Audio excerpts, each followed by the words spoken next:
सारे हिंदुस्तान को नमस्कार करता है आपका दोस्त तारक मेहता, ये कहने के लिए कि भाई हंसने के लिए तैयार हो जाइए, खुश होने के लिए तैयार हो जाइए। आपके घर में कविता की सरिता बहने वाली है और आप कहने वाले हैं मेरे साथ, वाह वाह क्या बात है।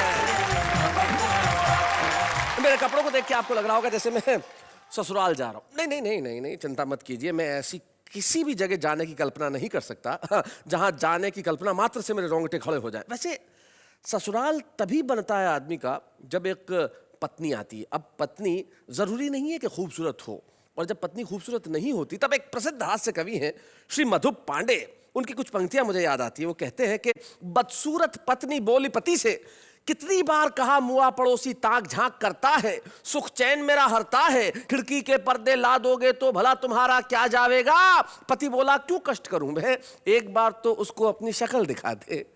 वो बेचारा निपट कवारा खुद ही जाकर पर्दे लाकर खिड़की पे लटका जावेगा। अब अगर किसी की पत्नी साहब ऐसी हो तो रिश्तेदार कैसे होंगे भाई। हम उन रिश्तेदारों की बात नहीं करते, लेकिन मेरी एक ऐसी रिश्तेदार है जो मैं चाहूं ना चाहूं उसे हमेशा मेरे साथ होना। आइए मैं मिलवाता हूं उससे।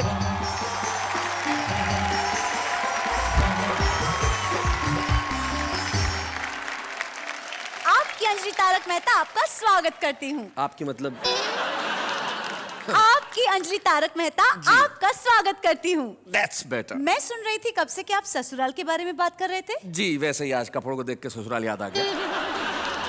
मैं ये पूछना चाहती हूँ कि जेल जाते वक्त लोग ऐसा क्यों बोलते हैं कि ससुराल जा रहे हैं। सिंपल सी बात है, जेल और ससुराल में कोई फर्क होता है क्या। न जेल आदमी अपनी इच्छा से जाता है, न ससुराल आदमी अपनी इच्छा से जाता है। और दोनों ही जगह की कुछ खास समानताएं होती है। जैसे कि जेल में भी वही खाना पड़ता है जो मिलता है, ससुराल में भी वही खाना पड़ता है जो मिलता है। जेल में एक जेलर होता है, ससुराल में एक ससुर होता है। जेल में जाने की तिथि नियत होती है, बाहर आने की कोई गारंटी नहीं। ससुराल से भी वापस निकलने की कोई गारंटी नहीं होती। जेल में भी साले होते हैं, ससुराल में भी साले होते हैं। ये काफी समानताएं हैं, लेकिन ससुराल में कुछ लोग ऐसे होते हैं जिनसे मिलके आपको अच्छा नहीं लगता, लेकिन हमारे साथी कुछ ऐसे हैं जिनसे मिलके न सिर्फ आपको अच्छा लगेगा बल्कि आप प्रसन्न होंगे। और ये कुछ सुनाएंगे ऐसा कि आप हंसते हंसते थक जाएंगे, लेकिन हंसते हंसते भी, खिलखिलाते हुए भी, कह के लगाते हुए भी और ठहाके लगाते हुए भी आप कहेंगे यही, वाह वाह क्या बात है। एक स्त्री होती है माँ, जो एक रोते हुए बच्चे को इस दुनिया में लेके आती है। वाह वाह। और एक होती है उसकी पत्नी, जो इस चीज का ध्यान रखती है कि ये सारी जिंदगी रोता ही रहे। मेरा लड़का है लाखों में एक, साफ दिल का है नीयत का नेक, ऊंचे कुल का है सुंदर लुगाई चाहिए, बकरा बिकाऊ है कसाई चाहिए। विवाह के पहले वर्ष पत्नी चंद्रमुखी जी, दूसरे वर्ष सूरजमुखी और तीसरे वर्ष ज्वालामुखी नजर आती है। विवाह के पहले वर्ष पति प्राणनाथ, दूसरे वर्ष नाथ और तीसरे वर्ष तो अनाथ ही हो जाता है।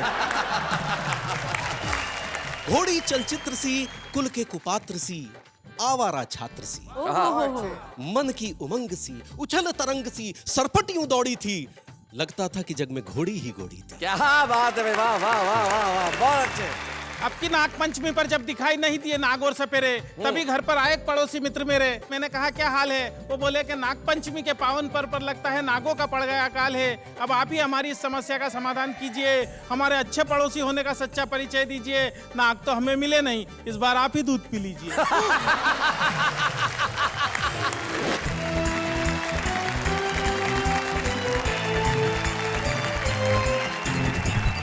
हमारे साथ हमारे 3 साथी बैठे और तीनों ही अरे मधुप जी, आप मधुप जी माफ करना, मुझे नहीं मालूम था आप आने वाले। मैंने अभी अभी आपकी कविता सुनाई। आप वो तो नहीं सुनाने वाले ना। नहीं।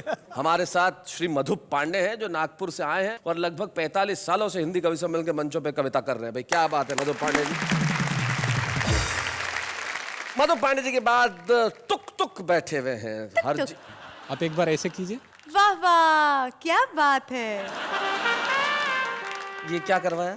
पिछली बार मेरी पत्नी ने कहा था एक बार उनको बोलना ऐसे करके मैं उनकी अंगूठी का डिजाइन देख लूंगा।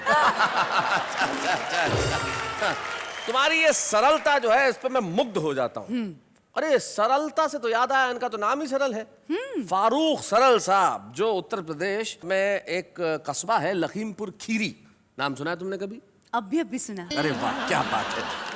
अध्यापक हैं अभी या रिटायर हो गए सरल साहब? बस रिटायर होने ही वाला हूँ। मतलब खुद हो रहे हैं या सरकार कर रही है? खुद कौन होना चाहता है? बताइए कि किसे सबसे पहले बुलाया जाए? ये अंकल जो कब से चुपचाप बैठे हैं ना, उनको। अंकल? क्या लाइनें कह दूं? जी बिल्कुल कहिए, आपको अंकल कहा तो बनता है आपका कहना। कि बुढ़ापे में जाए कहाँ इश्क के मारे, बुढ़ापे में जाए कहाँ इश्क के मारे, डाई से एक एक बाल रंग डाला, दाढ़ी को रंगने से मुंह भी हुआ काला, और फिर भी निगोड़ी ये शैतान की खाला, मुझे अंकल ही अंकल कह के पुकारे, बुढ़ापे में जाए कहाँ इश्क के मारे। फारूक सरल साहब, मैं जानता हूं कि आपको अभी कुछ देर आराम की जरूरत है। ये अंकल से थोड़ा बाहर निकल आइए। हम चाहते हैं बुलाना उसे जो कुछ दिनों में अंकल बनने ही वाला है, हरजीत सिंह तुक। आइए।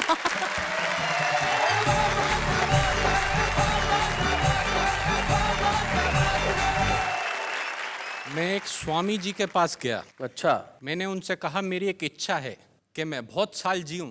तो वो बोले बेटा शादी कर ले। तो मैंने कहा शादी करने से मैं बहुत साल जीऊंगा? बोले नहीं, ये ज्यादा जीने की इच्छा खत्म हो जाएगी। नहीं, मैंने स्वामी जी को बोला आप स्त्रियों के बारे में ऐसी बात कैसे कर सकते हैं? करेक्ट। स्त्रियों का सम्मान करना चाहिए। वो बोले हाँ बिल्कुल सही बात है। एक स्त्री होती है माँ, जो एक रोते हुए बच्चे को इस दुनिया में लेके आती है। वाह वाह। और एक होती है उसकी पत्नी, जो इस चीज का ध्यान रखती है कि ये सारी जिंदगी रोता ही रहे।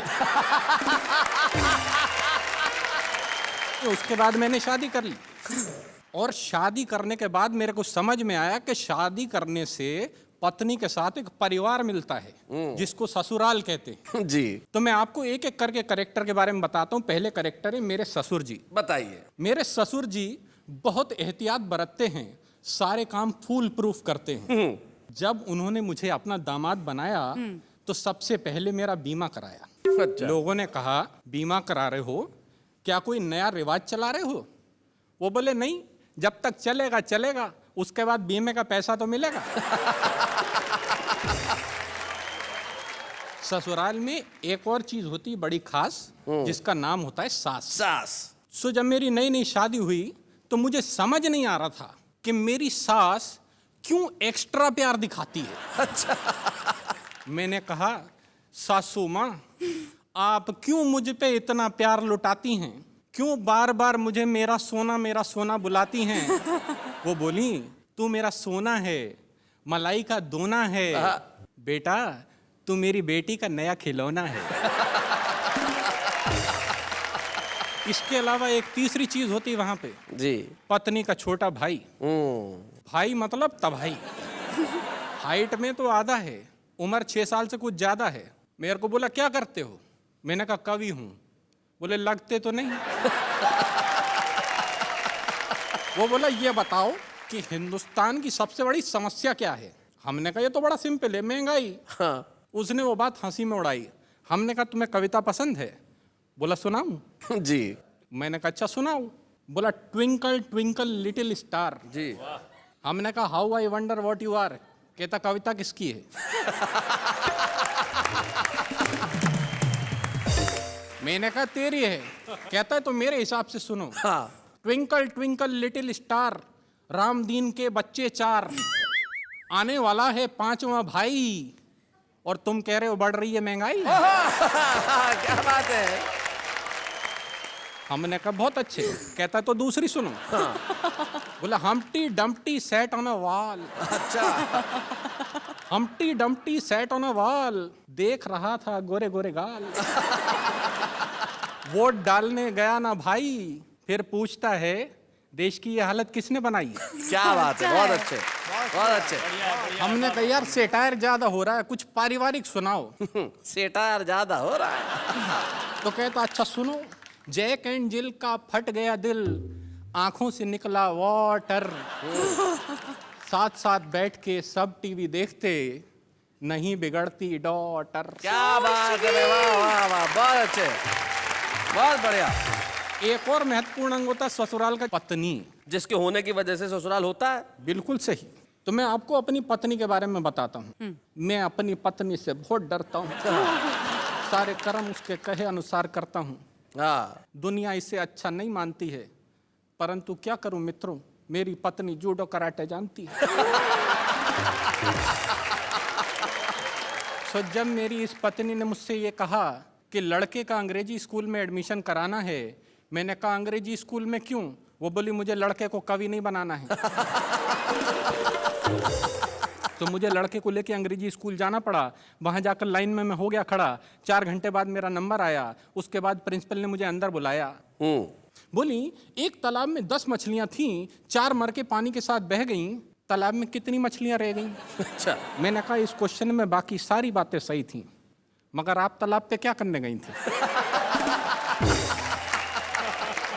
वो बोली ये क्या बचपना है? मैंने कहा वही तो मैं कह रहा हूँ, एडमिशन मुझे नहीं मेरे लड़के को लेना है।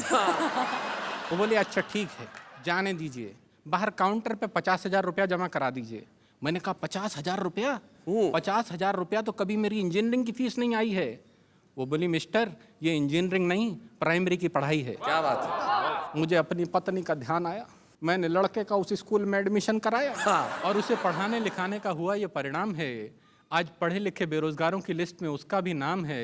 भला हो परिवार नियोजन वालों का, जिनके कारण एक ही लाल है, जिसे पढ़ाने में ये तुक तुक हो गया कंगाल है। जहां कमर टूट जाती है एक बच्चे को पढ़ाने में, सदियां लगेंगी उस देश को साक्षर बनाने में। भाई वाह वाह वाह, क्या बहुत बात अच्छा, है। भाई बहुत बढ़िया। क्या बात है।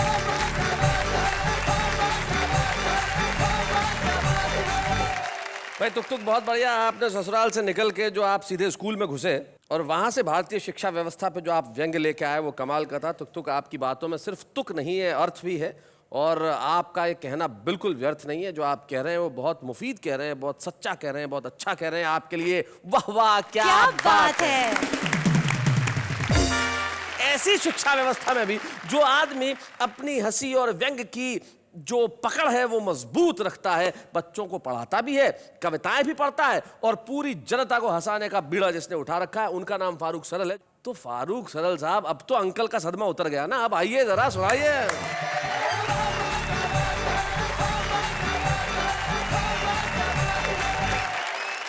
तुक तुक जी ने बताया कि ससुराल तभी जाया जा सकता है जब एक अदद पत्नी हो। पत्नी मिलना बहुत मुश्किल है, लेकिन उसके लिए बहुत सारे तरीके हैं। समाचार पत्र में विज्ञापन दिए जाते हैं, टीवी पर विज्ञापन दिए जाते हैं। जी, मैं भी अपने एक योग्य पुत्र के लिए वैवाहिक विज्ञापन दे रहा हूँ। उसमें पुत्र की योग्यताएं और जी।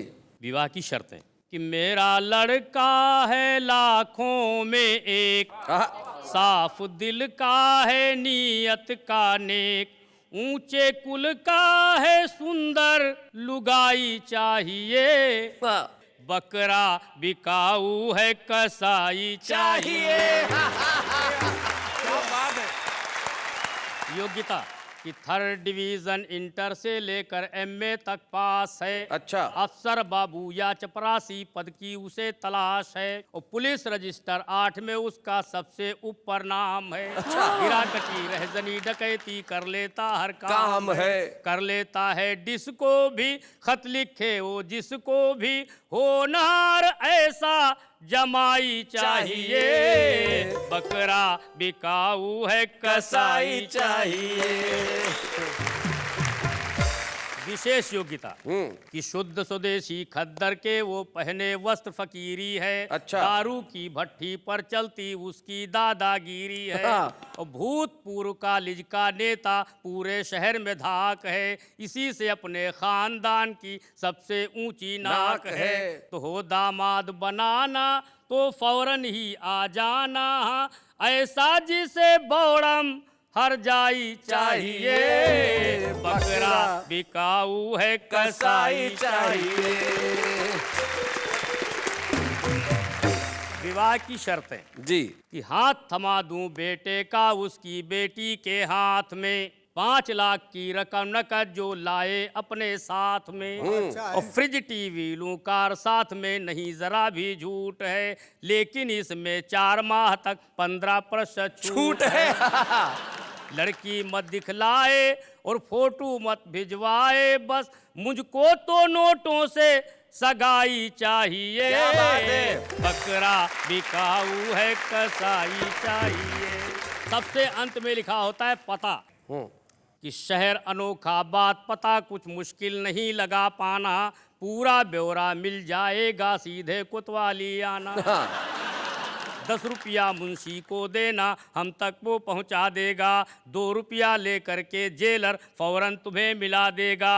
बस इतनी मजबूरी है लेकिन जरूरी है, पहले सगाई के रिहाई चाहिए। रिहाई चाहिए। बकरा बिकाऊ है कसाई चाहिए। इतनी जगह जगह विज्ञापन दे रहे हैं, जरा तनिक इधर भी देखिए, क्या ख्याल क्या है?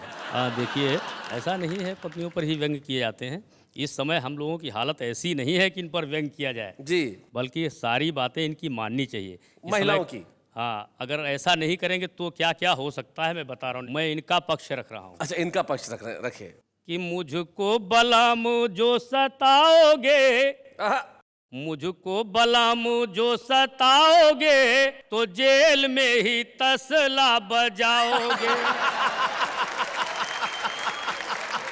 तो जैसा कहे करो तुम वैसा रंग ढंग बदलो सैया। अच्छा, मेरे साथ में ईलू ईलू गाओ छैया छैया, और झाड़ू पोछा करो सवेरे, उठ के चाय बनाओ, और पहले बर्तन साफ करो, फिर कभी सम्मेलन जाओ, नहीं मानोगे कहा तो पछताओगे, जेल में ही तसला बजाओगे। ये सावधानी बहुत जरूरी, बाहर निकलते हैं। Very good, very good. Delhi, Mumbai, Poona, Patna, Chennai या गुवाहाटी, मोटी पतली काली गोरी, लंबी हो या नाटी, और कैसी भी हो छमक छल्लो छैल छबीली बाकी, और किसी कलमुही से भी तुमने की जो ताका झांकी, कहीं राह में जो नए ना लड़ाओगे, तो जेल में ही तसला बजाओगे। इस समय हम पुरुषों के पक्ष में कोई है नहीं, बहुत सावधानी बरतनी है। न्यायालय, सरकार, पुलिस, अखबार, मीडिया जाने, अच्छा, नारी अबला उत्पीड़ित असहाय दलित जग माने, और मानेगा ये कौन कि हमने डांटा है फटकारा, और किससे जाकर कहोगे तुमको पत्नी ने है मारा, कहीं ढूंढे गवाही न पाओगे, जेल में ही तसला बजाओगे, मुझको बलम जो सताओगे, जेल में ही तसला बजाओगे। फारूक साहब, आपके लिए दिल से वाह वाह, क्या बात है। वाह वाह फारूक साहब, आपके गीत का क्या असर हुआ कन्या पे कि फारूक अंकल से सीधे फारूक साहब हो गए? भाई वाह वाह वाह, इसे कहते हैं तात्कालिक असर गीत का। नहीं, पर गलत बात है। गलत बात है सरदार जी? शादी करने के लिए क्वालिफिकेशन नहीं चाहिए होती, ये सोच की बात है जी। एक बार एक कौवे ने जाके शेरनी को प्रपोज कर दिया। कौवे ने शेरनी को प्रपोज किया? कर सकते, क्या दिक्कत है? जी। शेरनी बोली कौवे को, तू अपनी शक्ल देख, अपना रंग देख, अपना साइज देख। कौवा बोला ये सब साइड में रख, मेरा कॉन्फिडेंस देख। कॉन्फिडेंस किसको कहते हैं? देखो, एक चूहा तेजी से दौड़ा चला जा रहा था तो बंदर ने पूछा कहां जा रहे हो, क्यों इतना घबरा रहे हो? तो चूहे ने कहा बताऊं, बहुत बड़ा चक्कर है, शेर की बीवी घर से भाग गई है, शक अपने ऊपर है।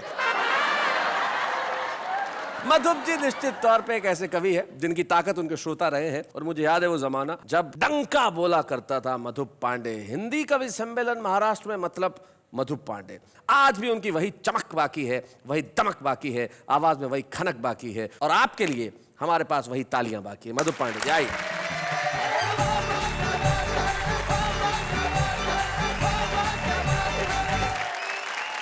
एक व्यंग देखिए, बहुत छोटा सा। एक दिन क्लास में चला गया और क्लास में जाकर ऐसी सहज मन से बात छेड़नी थी तो पूछ लिया कि क्लास में सबसे बड़ा बेवकूफ़ कौन है। बड़ा सन्नाटा रहा, सा बड़ी देर तक कोई खड़ा नहीं हुआ।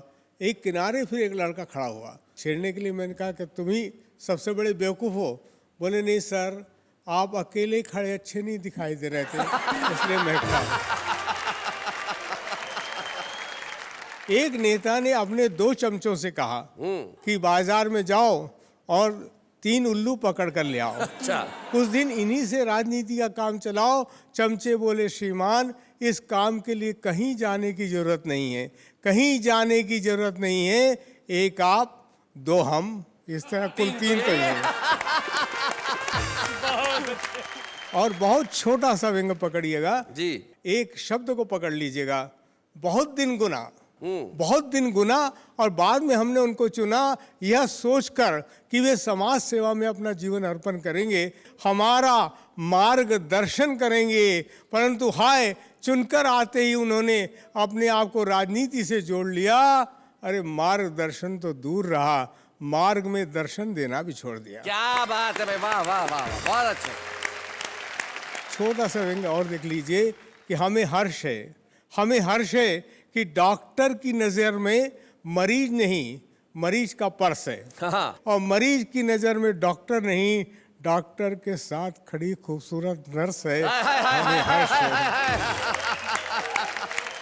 जब ससुराल की बात छेड़ दी इन्होंने, तो एक अंश इन्होंने सुना दिया जी। क्या क्या पराक्रम कर सकती है पत्नी। जी। विदा समय में माँ की बहुत लाडली बेटी फूट फूट रोती थी ऐसे, मरघट को जाती हो जैसे। अच्छा। तो दुखी बाप ने गले लगाकर कहा उसे बहुत समझाकर, तो बेटी बोली दुख दर्द सब सह जाऊंगी, पर मेरे बापू ये माँ के बिन ना रह पाऊंगी, माँ के बिन ना रह पाऊंगी। तो बापू बोला बेटी तू अब जाते जाते इतना सुख मुझको भी दे जा, पति घर अपने साथ साथ ही अपनी इस माँ को भी ले जा।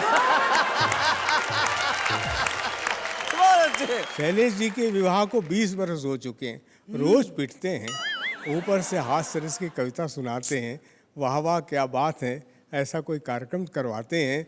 अजी ये तो हम हैं, इतनी बड़ी रिस्क उठा रहे हैं, अभी अभी पिट कर आए हैं और फिर पिटने जा रहे हैं। ये शैलेश जी अनुमति दें तो एक कविता सुनाना जी, चाहता एक वो कविता जो आपकी आतंकवादी वाली कविता है वो जरूर सुनाएं। आतंकवाद पे बहुत बहुत बहुत आपने पढ़ा होगा और पूरा विश्व परेशान है। एक बहुत सामान्य हल जी। हंसते हंसते मैंने बता दिया है। 2 छंद हास्य के हैं, एक करुणा का सुनने का प्रयास कीजिएगा। अरे मैंने कहा आतंकवाद, अरे आतंकवाद है तो फिर आतंकवादी से सीधे बात कर लेते हैं। अरे आतंकवादी तू एक बार, बस एक बार कर ले शादी। तू एक बार अगर शादी के फंदे में झूल जाएगा तो बच्चों ये सारी अपनी अकड़ भूल जाएगा, अपनी अकड़ भूल जाएगा। वैसे भुक्तभोगियों ने विवाह के बाद पत्नी के चेहरे को लेकर जो बात कही है वो बिल्कुल सही है। याद करके ही तबीयत घबराती है।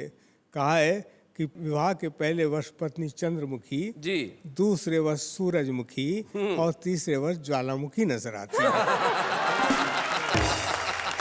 सुन सुनकर सिर चकराता है।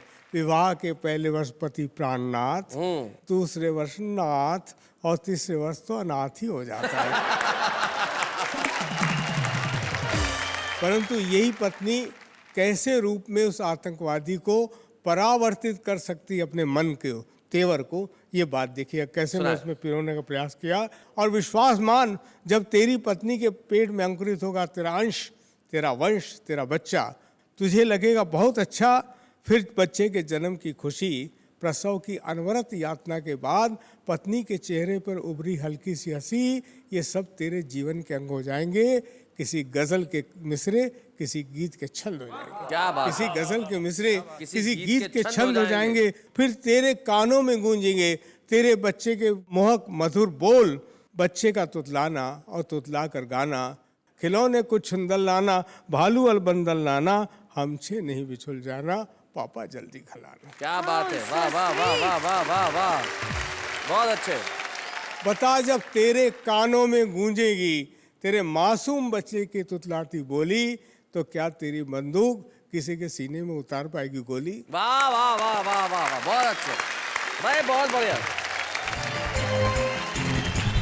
स्वागत है फिर से आपका उसी महफिल में जहां पे हंसी खुशी और कविताएं हैं और जिसका नाम है वाह वाह क्या बात है। मैं आपसे आपसे कुछ पूछना चाहती हूँ। आप इसके सिवाय करती भी क्या है? पूछिए पूछिए पूछिए थैंक जी। यू। मैं ये पूछना चाहती हूँ कि आप विश्व भर में जाके कविताएं पढ़ते हैं, प्रोग्राम्स करते हैं, यहाँ पे हमारे वाह वाह क्या बात है के मंच पे कविताएं सुनते हैं जी। कभी आप कुछ मिस करते हैं? मैं बहुत मिस करता हूँ ऐसे कवियों को जिन्हें मैंने बचपन में देखा सुना और दुर्भाग्यवश वो आज हमारे बीच नहीं है। लेकिन कवि कभी मरता नहीं है क्योंकि उसकी कविता हमेशा अमर होती है। तो आज मैं खुद को और आप सबको एक ऐसा खास मौका देने जा रहा हूं जिसमें हम एक ऐसे कवि की रचना सुनेंगे जो हिंदी हास्य कविता का सिरमौर था। एक ऐसे कवि जिनका नाम था श्री ओम प्रकाश आदित्य।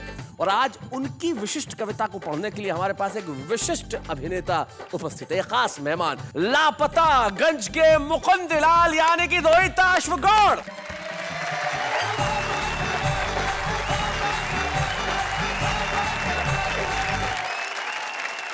पेशे से अभिनेता हूं, कवि नहीं, लेकिन शुरू से ही बहुत अच्छा श्रोता रहा।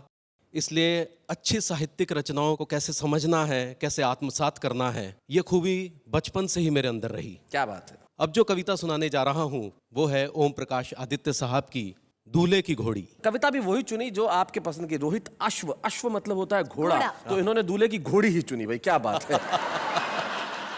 नया नया दूल्हा था और नई नई घोड़ी थी। बाजे डुलते थे, छत तब डुलते थे, बाराती आपस में मिलते थे जुलते थे, हाँ। करते थे रंगरलियां, लोग सब मचलते थे, दूल्हे के संग संग दर्शक भी चलते थे। घोड़ी चौकन्नी थी, दाएं अख बाएं अख गर्दन हिलाती थी, मुड़ मुड़ के रुकती थी, रुक रुक के मुड़ती थी, हाँ। आगे से उठती थी, पीछे से झुकती थी। युद्धों के योग्य थी, शादी में द्रप थी, वकीलों के तर्कों से ज्यादा सतर्क थी। बेचारा दूल्हा भी घोड़ी की गतिविधियां देखकर काफी चौकन्ना था। उसका इस यात्रा में दुल्हन से ज्यादा इस घोड़ी पर ध्यान था। गर्दन पर आंखें थी, टांपों पर कान था, मन था उतरने का, कह नहीं सकता था। अपनी दुर्बलता औरों के सामने सह नहीं सकता था, तभी किसी ने पीछे से निकम्मे गोले सा फोड़ दिया। सुनकर पटाखे को, भीषण धमाके को, चौकन्नी घोड़ी का धीरे जी छूट गया। गर्दन को लटकावे, पांव को चटकावे, सरपट यूं दौड़ चली, बाराती छैलों को, राहों को, बैलों को पीछे ही छोड़ चली। बेचारा दूल्हा भी चटपट से, कंधों के बालों से, लंबे अयालों से कसकर लिपट गया। काठी तो गिर पड़ी, बेचारा पीठ से चिपट गया। बाराती भीड़ में, भगदड़ में, कोलाहल में तितर बितर हो गए। घोड़ी चढ़े दूल्हे को देखने सड़कों में, गलियों में, चौराहों में इधर उधर खो गए। कईयों ने देखा भी घोड़ी चढ़े दूल्हे को, आवाजें दी कितनी, रुक जाओ रुक जाओ। पर दूल्हा क्या कहे, वो घोड़ी थोड़ी था जो सुन के रुक जाता। घोड़ी चलचित्र सी, कुल के कुपात्र सी, आवारा छात्र सी, मन की उमंग सी, उछल तरंग सी, सरपट यूं दौड़ी थी, लगता था कि जग में घोड़ी ही घोड़ी थी। क्या बात है। वाह वाह वाह वाह, बहुत अच्छे। बेचारा दूल्हा भी दुल्हन के सजे हुए द्वार से लगभग 2 कदम की दूरी से होकर निकल गया, पर नहीं उतर सका। स्त्रियां बोल उठी, वर्जी उतर पड़ो, पर वर्जी बेबस थे। क्या करते, उतरते तो गिरते, फिर चढ़े नहीं रहते तो और क्या करते। दूल्हा ये सोचे था रुक जाए तो उतरूं, और घोड़ी ये सोचे थी ये उतरे तो रुकूं। वर को घोड़ी का डर, घोड़ी को वर का डर, डर को डर पकड़े था, ये उसको जकड़े थी, वो उसको जकड़े था। क्या बात है। वाह वाह वाह वाह, बहुत बढ़िया।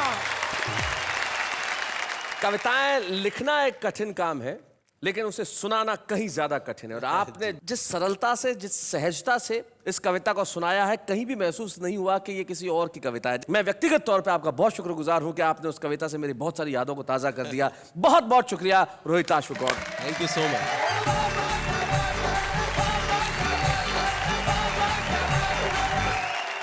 रोहिताश जी ने कितनी बेहतरीन तरीके से कविता पढ़ी। बेशक। क्या आज भी ऐसे कविताएं लिखी जाती है? देखिए, कविताएं ऐसी लिखी जाती है या नहीं, ये एक बहस का विषय हो सकता है, लेकिन सबसे बड़ी चीज़ ये है कि कविताएं लिखी जा रही हैं। ऐसे बहुत सारे छुपे रुस्तम हैं जो न जाने कहाँ कहाँ छोटे छोटे गांवों में, कस्बों में है, लेकिन बहुत अच्छी कविताएं लिख रहे हैं। और आज एक बेहद छोटे से गांव मध्य प्रदेश में बेटमा से हमारे बीच में एक ऐसा कवि आता है जिसमें भरपूर संभावना है। वो आज छुपा रुस्तम जरूर है, लेकिन निश्चित तौर पे कल वो एक बड़ा नाम होगा। संजय खत्री, बेटमा से।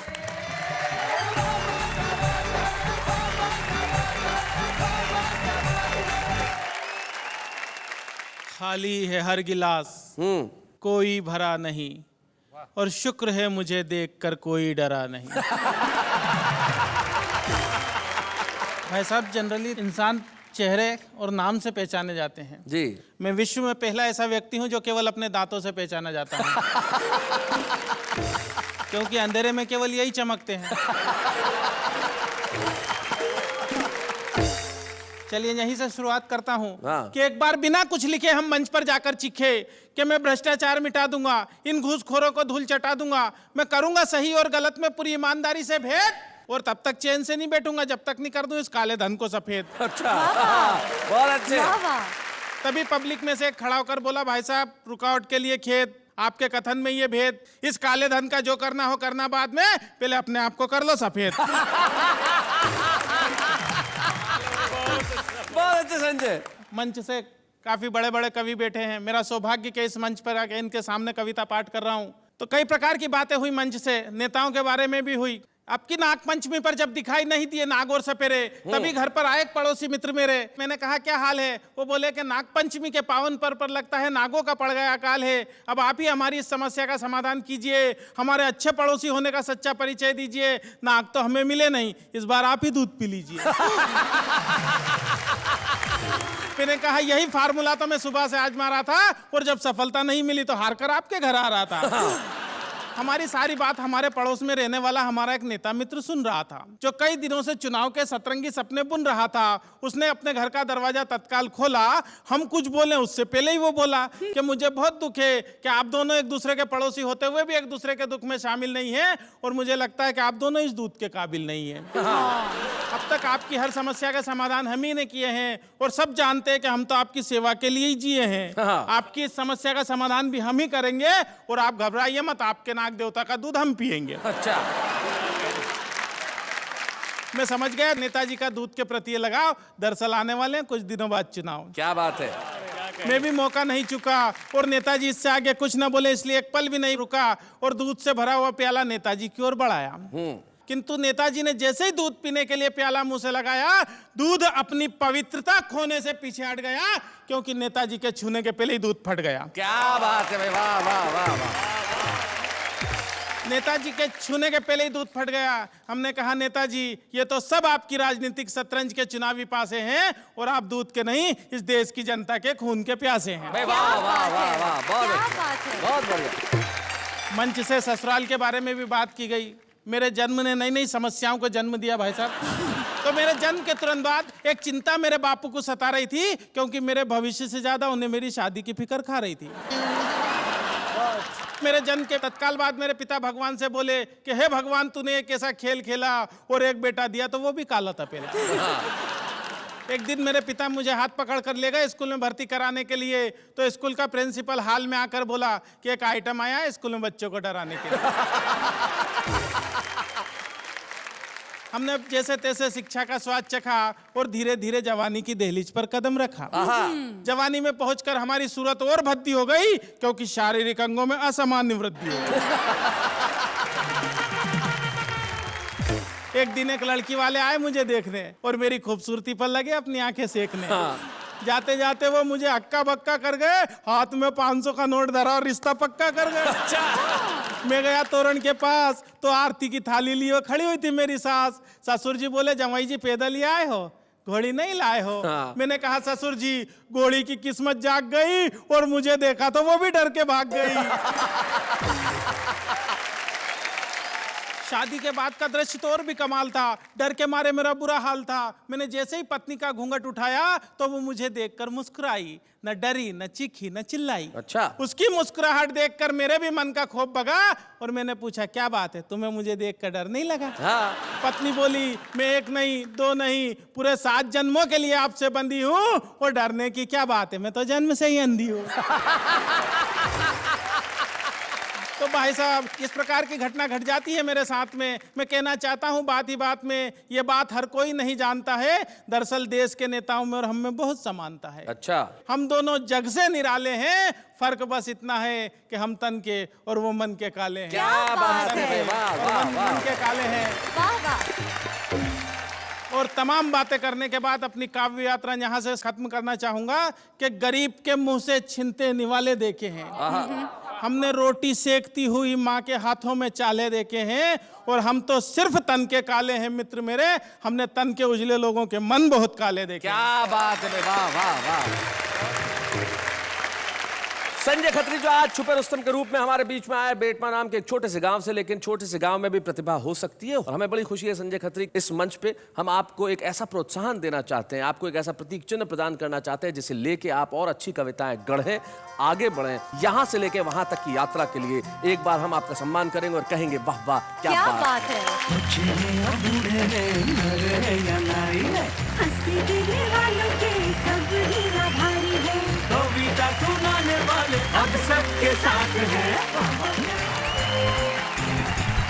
स्वागत है फिर से आपका उसी महफिल में जहां पे हंसी खुशी और कविताएं हैं और जिसका नाम है वाह वाह क्या बात है। भाई जो हमारे सामने जो कवि बैठे हैं, ये कवि तो कमाल के हैं, इनके जीवन में एक और कमाल की बात है, इनके बारे में बताना चाहता हूं कि इन्होंने अपनी शादी में एक भी पैसा दहेज में नहीं लिया था। अरे वाह, ये तो बहुत ही अच्छी बात है यार। सर मैं आपको प्रणाम करती हूँ, सैल्यूट करती हूँ इस बात के लिए। पूरी बात सुन लो, फिर 2 बार चाहे तो सैल्यूट कर लेना। अच्छा। इन्होंने अपनी शादी के वक्त दहेज इसलिए नहीं लिया था क्योंकि शादी के टाइम कहा था कि मैं एक भी पैसा दहेज नहीं लूंगा, बस सारी जिंदगी मेरी कविताएं सुनते रहना। आज तक इनके ससुराल वाले बहुत पछताते हैं, विद इंटरेस्ट कई बार दहेज ऑफर कर चुके हैं, और ये है कि मानती नहीं। क्या बात है, आप इंप्रेस हुई ना इनसे? यस भाई इनकी कविताओं से भी इंप्रेस हुई, इनसे भी इंप्रेस हुई, लेकिन अब उनसे इंप्रेस होंगी जो वहां है। हाँ, देखिए जरा। जा रहे मिस कॉल, उन्हें याद दिलाना है, लौटते समय सब्जी और राशन लाना। कोई उनको दे दे जरूर ये पैगाम, अब न बढ़ाएं सिलेंडरों के दाम।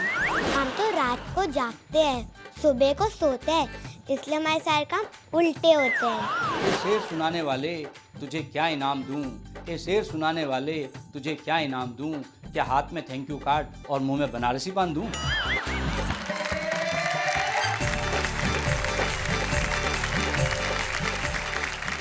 तो भाई ये है हमारे आम आदमी जिनकी कविताएं उनके दिलों में बिल्कुल सहज रूप में पलती है, जैसा सोचते हैं वैसा कहते हैं। और हमें बड़ी खुशी है कि हमारे साथ एक ऐसे कवि हैं जो पिछले कई वर्षों से जैसा दिख रहा है वो वैसा ही लिख रहे हैं। 40 साल से जिनकी कविता एक अखबार में लगातार छप रही है और देश की जनता का प्यार वो पा रहे हैं और उन्हें अपनी कविताओं का प्यार दे रहे हैं। वाह वाह क्या बात है, गौरवान्वित है कि आज हम इस मंच पे श्री मधुप पांडे का स्वागत करना चाहते हैं। आइए हम मिलकर अभिनंदन करें श्री मधुप पांडे का।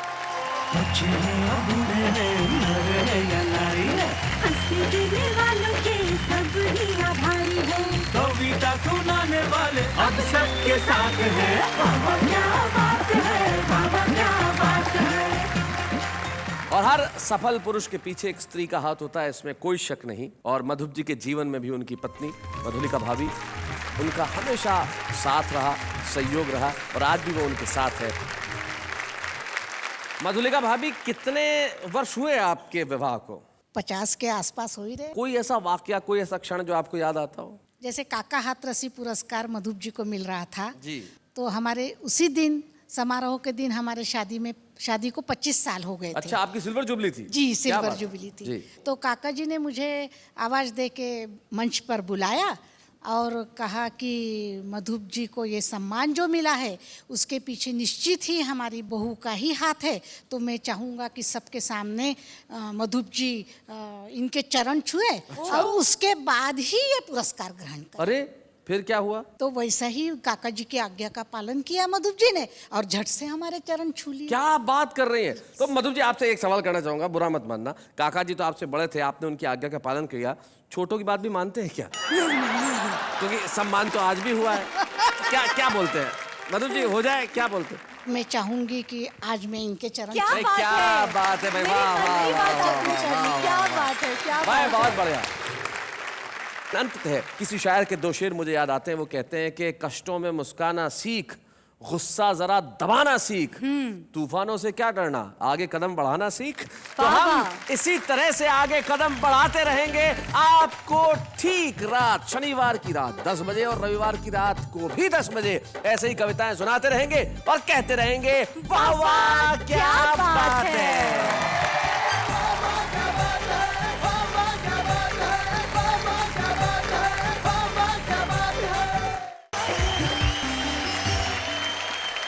नमस्कार, आदाब, सत श्री अकाल। मैं हूं आपका होस्ट तारक मेहता और मैं जानता हूं कि आप इस वक्त इंतजार कर रहे हैं कि कब मेरे साथ कहेंगे वाह वाह क्या बात है। जिंदगी में सवाल कई बार बड़े मुश्किल हो जाते हैं, लेकिन कई बार बड़े आसान सवाल के जवाब मुश्किल हो जाते हैं। हुआ यूं कि मेरे पड़ोस में रहने वाले दंपत्ति ने अपनी छोटी सी बेटी से पूछा कि बेटा बताओ तुम्हें कौन ज्यादा पसंद है, पापा पसंद है या मम्मी। बच्ची कहने लगी कि मुझे मेरे दादा दादी और नाना नानी सबसे ज्यादा पसंद है। बच्चे अक्सर बिल्कुल सच बोलते हैं, लेकिन जैसे जैसे हम बड़े होते जाते हैं हम सिचुएशन के हिसाब से सच को थोड़ा बहुत घुमा फिरा कर तोड़ मरोड़ कर बोलना शुरू कर देते हैं। लेकिन एक छोटा सा सच इस समय का यह है कि मेरे साथ जो मेरी को होस्ट खड़ी रहती है उन्हें बुलाना सबसे पहले जरूरी है। आइए हम स्वागत करते हैं नेहा के मेहता का।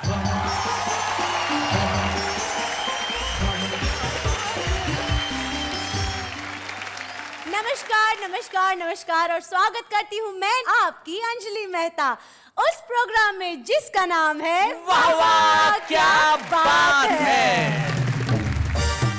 सच सच बता दीजिए जी कि आप मेरे बारे में क्या कह रहे थे।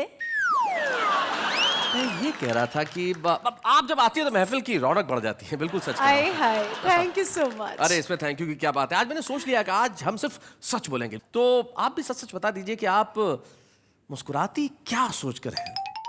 अभी तो मैं आपके बारे में सोचकर मुस्कुरा रही हूँ। क्या क्या सोच रही है मेरे बारे में? नहीं, मैं ये सोचकर मुस्कुरा रही थी कि आप कौन कौन से कवियों को बुलाने वाले हैं।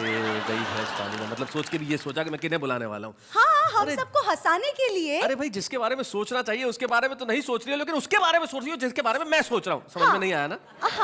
कोई बात नहीं, अक्सर तुम्हें समझ में नहीं आता, लेकिन तुम्हें समझाने के लिए मैं बुलाता हूँ हमारे उन 3 साथियों को जो आज की महफिल में हमारे साथ होंगे और कहेंगे वाह वाह क्या बात है। गोंद है, चिपकता नहीं है, घी है, पिघलता नहीं है, तेल है, चिकनाई नहीं है, बाजार में असली दवाई नहीं है। क्या बात है। इस मिलावट के हमने ऐसे ऐसे चमत्कार भुगते हैं, काली मिर्च बो तो पपीते उगते। तन है वतन की मिट्टी, मन गंगा का पानी, साथ धर्म मत पूछो, मैं लड़की हिंदुस्तानी, लड़की हिंदुस्तानी, लड़की हिंदुस्तानी। गोरी के पैगाम का नया नवेला ट्रेंड SMS हस्बैंड का बॉयफ्रेंड को सेंड। अरे भाई क्या बात है। 2 लोग थे, गुरु चेला, बेहद आलसी, दोनों लेटे हुए थे। गुरु ने चेले को बोला देखना बारिश आ रही है, खिड़की खुली तो नहीं हुई। चेले ने कहा क्या जरूरत है, खिड़की खुली होगी, पानी आ जाएगा अंदर, यहाँ आएगा पता लग जाएगा, रहने दो। थोड़ी देर के बाद फिर बोला कहीं वो बिल्ली दूध तो नहीं पी गई, देखना। उसने कहा गुरुजी क्या है, बिल्ली आएगी, थोड़े बर्तन गिरेंगे, आवाज पता लग जाएगी बिल्ली आई कि नहीं, उठ के जाने की क्या जरूरत है। आधे घंटे बाद फिर वो बोले देखा कहीं डाकिया तो नहीं आया। उसने बोला गुरुजी 2 काम मैंने किए, 1 काम आप कर दीजिए ना। वो कौन सा दिन होता है कि जब पति ऑफिस से थका हुआ घर आए, पत्नी दरवाजे पर खड़ी होकर उसका इंतजार करे, टकटकी लगाए, उसको देख के प्रसन्नता से मुस्कुराए, उसकी बाहों में बाहें डाल के घर के अंदर लाए, प्यार से सोफे पर बैठा ले, उसके जूते और मोजे निकाले, इससे पहले कि पति कुछ सोचे, पत्नी अपने पल्लू से उसका पसीना पोंछे, उसके लिए मनपसंद नाश्ता लेकर के आए, अरे पानी की जगह कोल्ड ड्रिंक पिलाए, और पति को लगे कि मामला सब ठीक है तो समझ लो वो दिन कोई और नहीं, महीने की पहली तारीख है। मेरी वाइफ बहुत अच्छी है, सच में बहुत अच्छी है। मैं बाहर गांव गया था, उसने 2 महीना नक्की किया था कि अन्न का दाना नहीं लूंगी, और सच में अन्न का दाना नहीं लिया, 45,000 के फ्रूट खा गई।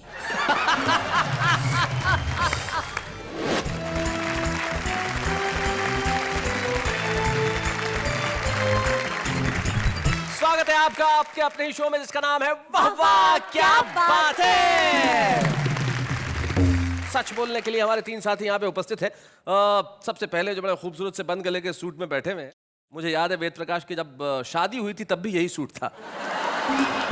शादी से लेके अब तक सूट नहीं बदला वेद प्रकाश? पत्नी भी तो नहीं बदली। एक बार बदल के देख लीजिए। फिर तो मैं सूट के लायक ही नहीं रहूंगा। उर्दू का एक लफ्ज होता है नेहा, अना, जिसका मतलब होता है स्वाभिमान। अना जी, और वो अना हमारे साथ है। अना दहलवी जब शेर कहती है तो लोग कहते हैं कि भाई वाह क्या बात है। अना जी स्वागत है आपका। और अब जो हमारे साथ है भाई वो कमाल के कॉम्बिनेशन है। एक पहला ऐसा सूर्य है जिसके पास चांद है। कैसे ये कॉम्बिनेशन बरकरार रखते हैं? मेरे मस्तक की चमक से चांद भी शर्मा गया। हाय हाय। और यह अट्रैक्शन हर चकोरी का हिया भरमा गया। हाय हाय। और चंद्रमुखियों से गले मिलने का ये परिणाम है कि चांद उनके मुंह से उठकर मेरे सिर पे आ गया।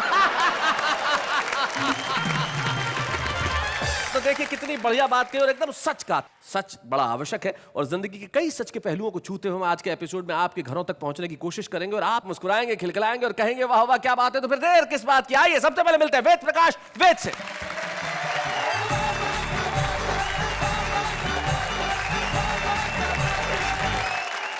मैं आज वाह क्या बात है कि दर्शकों को एक विशुद्ध खरी कविता सुनाना चाहता हूं। अच्छा। कविता एकदम शुद्ध है। शुद्ध है। कविता का शीर्षक है मिलावट। अच्छा, शुद्ध कविता का शीर्षक मिलावट। भाई क्या बात है, बहुत अच्छे। और मेरा ये दावा है कविता किसी को किसी भी तरह का नुकसान नहीं पहुंचाएगी, क्योंकि ये उनको सिर्फ सुननी है, खानी नहीं है। मैंने इसमें केवल शब्दों का इस्तेमाल किया है, वो भी बिना चुपड़े। जी। मैं बताऊं, मैं तो आ रहा था अभी एक जगह दिल्ली में, मुझे पुलिस कैश पोस्ट पर रोक लिया। Cash post? हाँ, क्योंकि वो चेक नहीं लेते थे। बहुत अच्छे। चेक के लिए तो कई जगह साफ साफ लिखा हुआ है, चेक ना का। चेक ना का। तो मुझे रोककर मेरा नाम पूछ लिया। मैंने कह दिया वेद प्रकाश। नाम सुनकर उन्हें ये लगा ये कोई बाबा बाबा होगा। अच्छा। क्योंकि बाबा उन दिनों पकड़े भी ऐसे ही जा रहे थे जैसे घी के टीन और कनस्तर। तो वहां से मुझे इस कविता की जमीन मिली, प्लॉट मिला। मिलावट की खिलावट आपको सुनाता हूं। सुनाइए। देश के विकास के लिए नई पीढ़ी को नई राह दिखानी थी। वेस्ट से बेस्ट यानी फेंकने वाली चीजें काम में लानी थी। करेक्ट। पर लालच के अंधेपन में हम सब सपनों को कुतराए। जिस कचरे से बिजली बनाने चले थे उसी से धनिया बनाने पर उतर आए। बढ़िया है, बहुत बढ़िया। इनको इन 4 लाइनों में सबसे बढ़िया अच्छी लाइन कौन सी लगी कि फेंकने वाली चीज को काम में लानी थी? जी सुना। जिस कचरे से बिजली बनाने चले थे उसी से धनिया बनाने पर उतर आए। देखकर विकास की ऐसी गाथा मैंने पकड़ लिया माथा कि क्या करे इन गद्दारों का।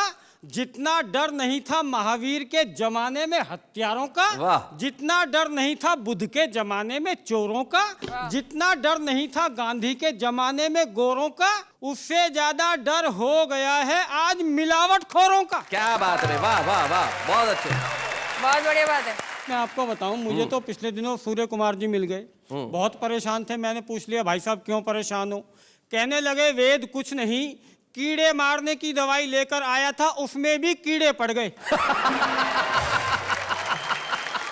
हालत ये हो गई जी, मैंने तो किसी की 2 पंक्तियां सुनी पिछले दिनों। मेरी खुदकुशी के चर्चे थे रात भर शहर में, सुबह उठे तो पता लगा मिलावट थी जहर में। भाई बहुत बढ़िया, बहुत बढ़िया। किसी और की छोड़िए, मैंने खुद अपनी 2 पंक्तियां किसी और के मुंह से सुनी। अच्छा। एक कवि सम्मेलन का औचक निरीक्षण कर लिया। औचक निरीक्षण? वीर रस और हास्य रस की मिली जुली पंक्तियां हैं। जी सुनाए। जो ना घबराए कभी बंदूक तलवार या कराटे से, ऐसे वीर मर गए केवल कूटू के आटे से। ये हालत हुई तब लिखना पड़ा जी। गोंद है चिपकता नहीं है, घी है पिघलता नहीं है, तेल है चिकनाई नहीं है, बाजार में असली दवाई नहीं है। क्या बात है? चीनी है मिठास नहीं है, वाह। इमली है खटास नहीं है, फल है स्वाद नहीं है, फसल में असली खाद नहीं है, कविता है पर आपकी दाद नहीं है। अरे बहुत है, वाह वाह। बहुत बढ़िया। और कविता की महीन पंक्तियां देखिए जी। माँ परेशान है कि अब मिर्च से नजर नहीं उतरती। क्या बात है भाई, वाह वाह, बहुत अच्छे। दुल्हन पर हल्दी भी असर नहीं करती। आहा। उबटन से उबकाई आती है और मिलावट की हद है। हवन में भी 5 फल नहीं, उनकी पुरानी फोटो रखवाई जाती है। क्या बात है, वाह वाह, बहुत अच्छे, बहुत अच्छे। इस मिलावट के हमने ऐसे ऐसे चमत्कार भुगते हैं, काली मिर्च बो तो पपीते उगते। भाई बहुत बढ़िया वेद। पत्नी ने कहा सुनो जी, घर में रबर बैंड नहीं है, बालों में क्या डालें? मैंने कहा फ्रिज में पनीर पड़ा है, उसके बना ले। क्या बात है? सरकार ने पॉलीथीन पर बैन लगाया तो मित्र के हाथ में पॉलीथीन देखकर मैंने उसे समझाया, अब इसका इस्तेमाल बंद कर दो, इसी में तुम्हारी भलाई है। उसने कहा गौर से देख, ये पॉलीथीन नहीं है, दूध की जमी हुई मलाई है। कहते हैं खाते वक्त मन प्रसन्न रहना चाहिए, पर मैं तो खाना देखते ही सन्न रह जाता हूँ। थाली भी मुझे डराने लगी है, अब मैं उसमें रखा खाना नहीं खाता, वो मुझे खाने लगी। क्या बात है भाई, वाह वाह वाह, बहुत अच्छे, वाह वाह, बहुत बढ़िया वेद। दाल चेहरे पर पाउडर लगाए बैठी है। हाँ। मटर ग्रीन एंड लवली चिपकाए बैठी है। अच्छा। लौकी ने देह में उभार के लिए इंजेक्शन लिया है। हाँ। और जिस दूध की दही रखी है उसने सवेरे ही शैम्पू किया।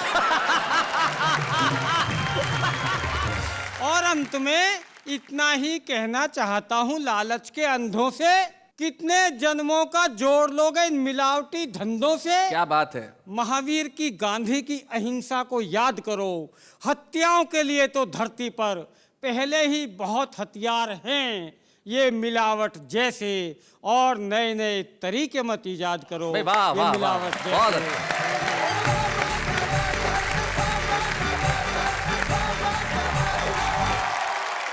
किसी एक कवि का एक दोहा मुझे याद आता है, वो कहते हैं कि डॉक्टर को रोगी मिले हर वकील को केस, डॉक्टर को रोगी मिले हर वकील को केस, टीचर को ट्यूशन मिले जाए भाड़ में देश। हाँ? जिस देश में देश की चिंता किसी को नहीं है, वहां आपने जो ये सच बयानी की है, सचमुच आपके लिए एक बार हम कहेंगे वाह वाह, क्या बात है। और आइए अब इस महफिल को आगे बढ़ाते हैं और बुलाते हैं उन्हें जिनके शेर बड़े मशहूर हैं और बड़े खास अंदाज में उन्हें पढ़ती हैं। जब वो पढ़ती हैं तो लोग सिर्फ यही कहते हैं वाह वाह, क्या बात है। आइए राधा एलवी जी।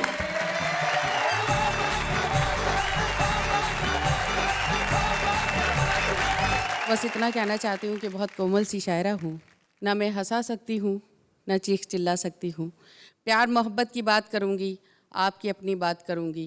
भारत माँ की बेटी हूँ, भारत माँ की बात करूँगी। 4 पंक्तियाँ पढ़ती हूँ पहले। जरूर इरशाद। फूल के रंग को तितली के हवाले कर दूँ, वाह वाह। गालिबो मीर को तुलसी के हवाले कर दूं, आज आपस में मिला दूं मैं सगी बहनों को, यानी उर्दू को मैं हिंदी के हवाले कर दूं। क्या बात है, वाह वाह, मैं बहुत अच्छे। और 4 पंक्तियां पढ़ती हूँ। इस वतन की बेटी को ऐसा लगना चाहिए कि मैंने कुछ कहा है जी। बेवफाई के हर एक दाग को धो जाऊंगी, वाह वाह, और वफादारी का आईना मैं हो जाऊंगी। क्या बात है। ऐ वतन मैं तेरी बेटी हूँ, चहीती बेटी,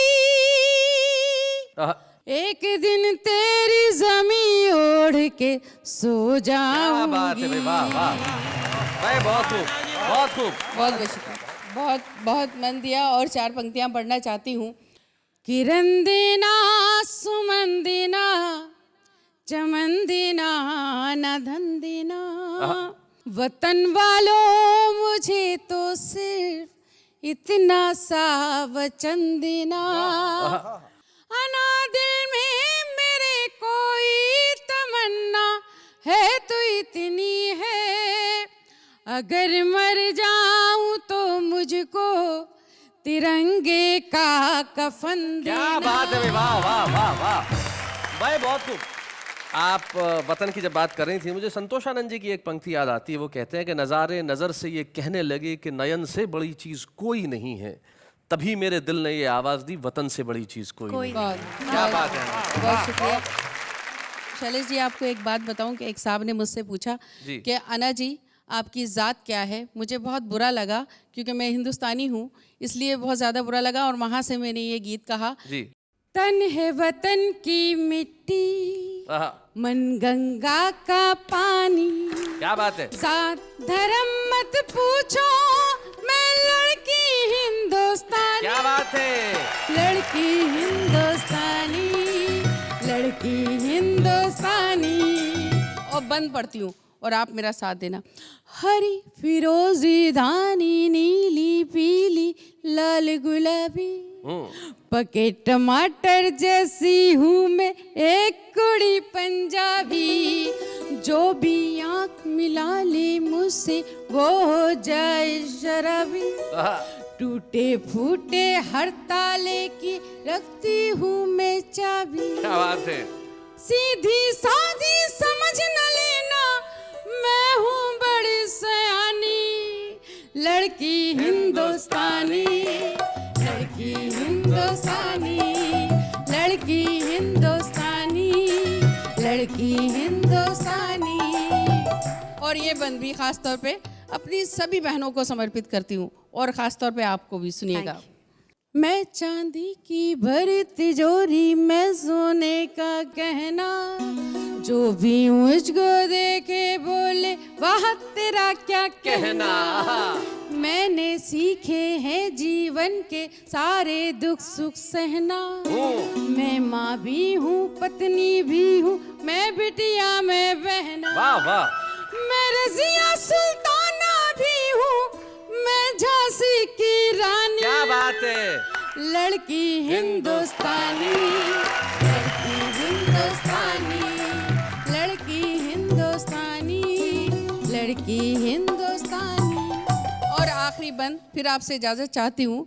मेरे कितने रूप है, मैं हूँ बम्बई दिल्ली वाली, भोली भाली कश्मीरन हूँ, सजी धजी भोपाली, हरियाणा के खेतों में गेहूं की सुनहरी वाली, गुजराती नमकीन हूँ या मैं रसगुल्ला बंगाली, हरी मिर्चियों जैसी तीखी तीखी राजस्थानी। क्या बात है, लड़की हिंदुस्तानी, लड़की हिंदुस्तानी, तन है वतन की मिट्टी, मन गंगा का पानी, साथ धर्म मत पूछो, मैं लड़की हिंदुस्तानी, लड़की हिंदुस्तानी, लड़की हिंदुस्तानी। भाई बहुत बढ़िया आना जी, कमाल कर दिया आपने। क्या बढ़िया बढ़िया मुक्तक सुनाया और क्या गीत सुनाया लड़की हिंदुस्तानी। और सचमुच ऐसा ही है। मैं तो पिछले दिनों एक लोकल ट्रेन में सवार था, पीछे एक बड़ी खूबसूरत सी लड़की थी। हाँ? हाँ लोकल ट्रेन में? लोकल ट्रेन के अंदर। थोड़ी देर बाद उतरा तो मेरी जेब कटी हुई थी, फिर याद आई लड़की हिंदुस्तानी। साथ वाली लड़की के बारे में क्या ख्याल है? काश मैं इन्हें लड़की कह पाता। मतलब ये मुझे अप्सरा कहते। देखिए देखिए, मैं चार पंक्तियां सुनाता हूँ। सुनाइए सुनाइए। कि लड्डू के जैसी मीठी की मिश्री समान थी, वो हम सफर थी मेरी की बवाले जान थी, और बेहोश हो के इश्क में पहुंचा मैं अस्पताल। क्या बात है। जब होश आया जाना वो जहर खुरान थी। तो भाई सूर्य कुमार पांडे जी जब अनाथ हलवी सुना रही थी, आप पूरी तरह से मगन थे। आप ऐसा लग रहा था जैसे किसी भजन में लीन है। तो अब आपकी भजन करने की उम्र है, तो कुछ हमें भी सुनाइए ताकि हम भी आपके साथ साथ हंसने का भजन कर सकें, उपक्रम कर सकें। सूर्य कुमार पांडे लखनऊ से हमारे बीच में आइए।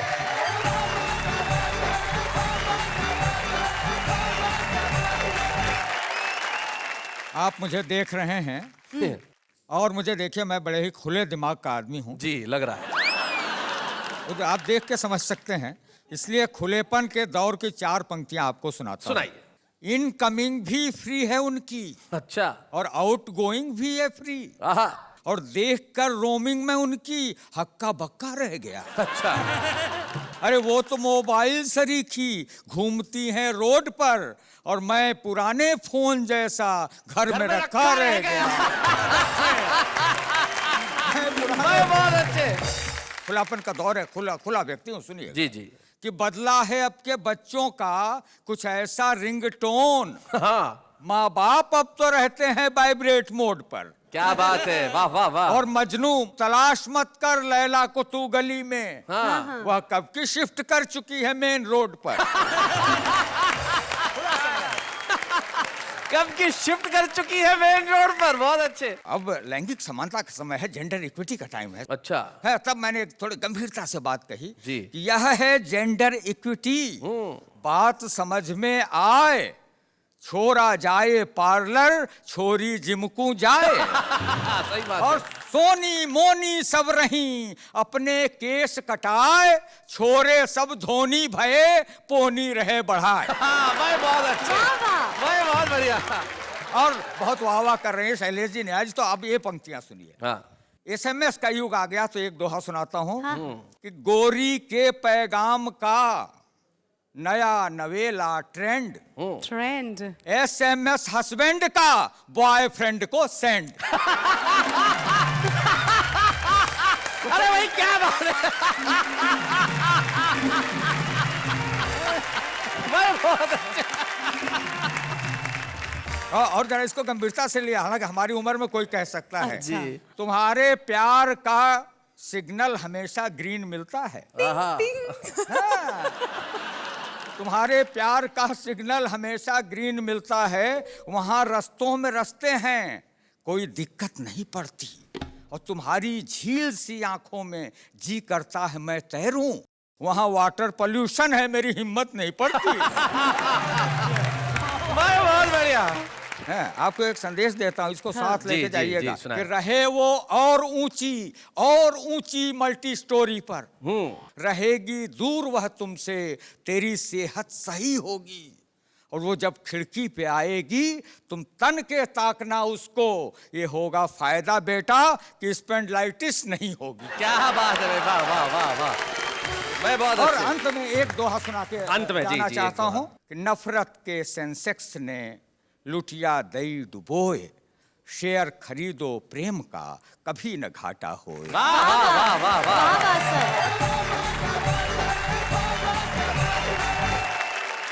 भाई पांडे जी कमाल कर दिया आपने, और आपने जिस ढंग से सुनाया, मैं आप ही की एक पंक्ति आपको समर्पित करना चाहता हूं कि प्रेशर कुकर कितना ही पुराना हो जाए सीटी मारना नहीं छोड़ता। भाई आपने बता दिया, कमाल कर दिया, बहुत अच्छे। इन्होंने तो बता दिया, अब आप सच सच एक बात बता दीजिए। भाई मैं तो आज जो भी कहूंगा सच कहूंगा, सच के सिवा कुछ नहीं कहूंगा, इस माइक की कसम खा के कहता हूँ। पक्का वादा? बिल्कुल बिल्कुल, पूछिए। तो बता ही दीजिए कि मैं आज कैसी लग रही हूँ। स्वागत है आपका फिर से उसी शो में जहाँ पे हंसी है, ठहाके है, मुस्कुराहट है, और जिसका नाम है वाह वाह क्या बात है। मेरा दूसरा सवाल। अरे पूछो। हाँ, ये जो सामने कवि और कवियत्री जी बैठे हैं जी, उन तीनों में से आपको सबसे ज्यादा किसकी कविता अच्छी लगती है? यार ये तो बड़ा मुश्किल काम है, यहीं पे झगड़ा करवा दोगी, सबसे सब दोस्त हैं मेरे। क्यों सच बोलना है इसलिए ये सब बहाना है? नहीं बहाना वाना कुछ नहीं भाई, मुझे तीनों की कविताएं पसंद है, इसमें क्या, हर व्यक्ति की कविता का कोई ना कोई पहलू पसंद है। नहीं एक मिनट, ये कैसे हो सकता है? कैसे हाँ? नहीं होता है। अब देखिए, मुझे कटरीना का चेहरा पसंद है, मुझे करीना के बाल पसंद है, और ऐश्वर्या की आंखें पसंद है, तो हर आदमी का अलग अलग पहलू पसंद आता है कोई। हाँ? ओके, पर मेरा क्या पसंद है आपको, ये तो बताइए। आप जब चुप रहती हैं तो मुझे बहुत अच्छा लगता है। उस वक्त मुझे इतनी पसंद आती है आप, जिसकी हद नहीं है। चलिए, ये चुप हो गई है, बहुत बढ़िया। अगर ये चुप हो गई है तो ये बोलने का मौका हम हमारे खास मेहमान को देते हैं। हमारे खास मेहमान जो हमारे बीच में आए, जो खुद भी एक बड़े कमाल के ह्यूमरिस्ट हैं, आज हमारे बीच में वो जीवित कर रहे हैं हमारे एक ऐसे प्रसिद्ध कवि को जो हिंदी हास्य कवि सम्मेलन उनकी पताका कई वर्षों तक फहराते रहे, स्वर्गीय श्री गोपाल प्रसाद व्यास जी की एक कविता। आज हमें सुनाएंगे वो जिन्होंने टेलीविजन पे और फिल्म के पर्दे पर अपनी राइटिंग से बहुत धमाल मचाया है, गुरपाल सिंह।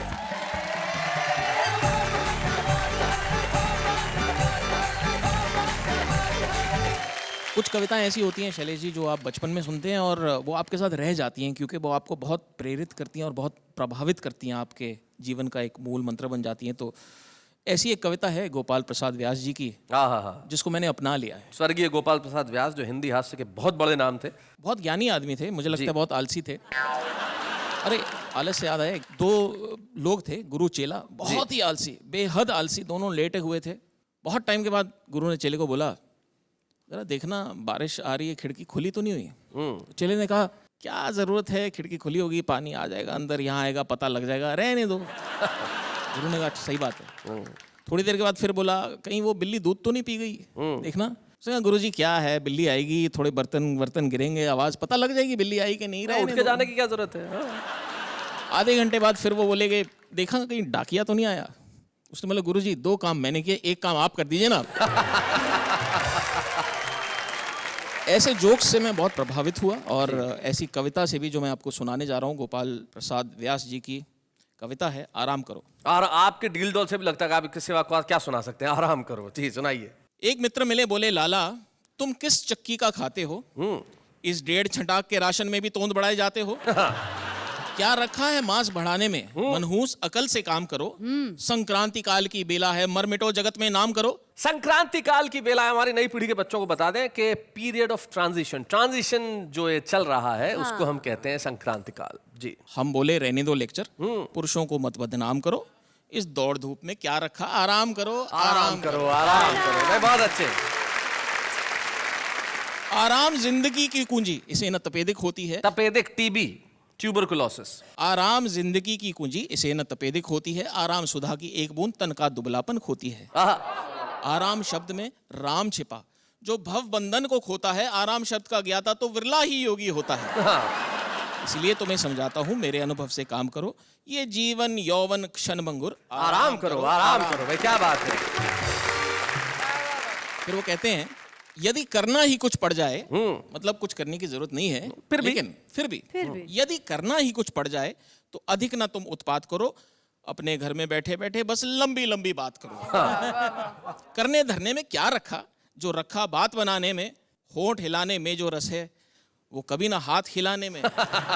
मुझसे पूछो बतलाऊं, है मजा मूर्ख कहलाने में। जीवन जागृति में क्या रखा, जो रखा है सो जाने में। क्या बात है। मैं यही सोचकर पास अकल के कम ही जाया करता हूँ। जो बुद्धिमान जन होते हैं उनसे कतराया करता हूँ। दिए जलने से पहले ही मैं घर आ जाया करता हूँ। जो मिलता है खा लेता हूँ, चुप के सो जाया करता हूँ। मेरी गीता में लिखा हुआ, सच्चे योगी जो होते हैं वो कम से कम 12 घंटे तो बेफिक्री से सोते हैं। अदवायन खिंची खाट पे जो पढ़ते ही आनंद आता है, वो 7 स्वर्ग उपवर्ग मोक्ष से भी ऊंचा उठ जाता है। क्या बात है। जब सुख की नींद कड़ाह तकिया इस सर के नीचे आता है, तो सच कहता हूँ इस सर में इंजन जैसा लग जाता है। मैं मेल ट्रेन हो जाता हूँ, बुद्धि भी फक फक करती है, भावों का रश हो जाता है, कविता सब उमड़ी पड़ती है। मैं औरों की तो नहीं, बात पहले अपनी ही लेता हूँ। मैं पड़ा खाट पर बूटों को ऊंटों की उपमा देता हूँ। वाह वाह वाह वाह। मैं खटरागी हूँ, मुझको तो खटिया पे गीत फूटते हैं। छत की कड़ियां गिनते गिनते छंदों के बंद टूटते हैं। मैं इसलिए तो कहता हूँ, मेरे अनुभव से काम करो। ये खाट बिछा लो आंगन में, बैठो लेटो आराम करो। आराम करो, आराम करो। वाह वाह वाह। भाई क्या बात है गुरपाल जी, आपने स्वर्गीय गोपाल प्रसाद व्यास जी की एक अद्भुत कविता हमें सुनाई। आराम करो, आराम करो, आराम करो। अद्भुत। और अब हम भी चाहते हैं कि आप बहुत थक गए होंगे। मैं बहुत थक गया हूँ शैलेश जी, वहाँ से चल के आया हूँ यहाँ तक, इतनी लंबी कविता सुनाई। अब मुझे आराम करना है, मुझे 12 घंटे पूरे भी करने नींद के। क्या बात है। तो गुरपाल जी मेरे कहने से एक काम करो, आराम करो, आराम करो, आराम करो। Thank you so much.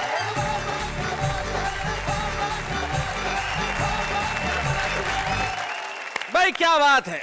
आराम करो, आराम करो, आराम करो, आराम करो। जीवन में इससे बढ़िया कुछ भी नहीं। किसी ने बहुत बढ़िया बात कहा है कि किस किस को पूछिए, किस किस को रोइए, आराम बड़ी चीज है, मुंह ढक के सोइए।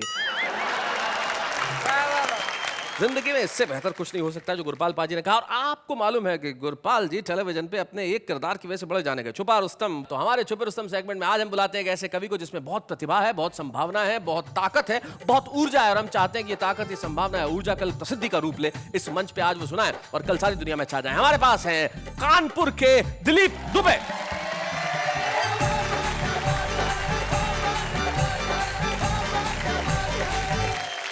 जहां पर हास्य रस की होती बरसात है, कार्यक्रम कोई और नहीं। वाह वाह, क्या बात है। बहुत अच्छा।